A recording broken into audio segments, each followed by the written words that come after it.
ইমোতে নতুন একটি আপডেট এসেছে। এখন আপনি ইমোতে জিমেল দিয়ে লগইন করতে পারবেন। আপনি যদি নাম্বার হারিয়ে ফেলেন অথবা নাম্বারে কোনো কোড না আসে, তাহলে আপনি জিমেল দিয়ে ইমোতে লগইন করতে পারবেন। তো বন্ধুরা কিভাবে সে আপডেটটি চালু করতে হয় চলুন দেখে আসি।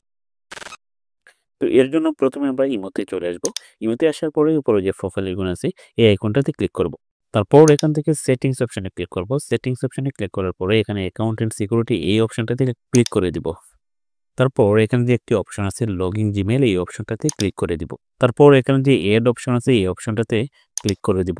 ক্লিক করার পর দেখেন এখানে আপনি জিমেইল আপনি টাইপ করেও এখানে দিতে পারবেন। আবার নিচের দিকে দেখেন একটি অপশন আছে সাইন উইথ গুগল এই অপশনটাতে ক্লিক করে আপনার ফোনে থাকা সব জিমেইল অ্যাকাউন্ট শো করবে। আপনি যেকোনো একটি জিমেইল অ্যাকাউন্ট দিয়ে এখানে সেট করে নিতে পারবেন। তো আমি আমার একটি জিমেইল অ্যাকাউন্ট এখানে দিয়ে সেট করে নিলাম। তো এখন যদি আমি আমার এই ইমো আবার লগইন করি তাহলে আমি নাম্বার দিয়ে লগইন করতে পারবো। আবার জিমেইল দিয়েও লগইন করতে পারবে।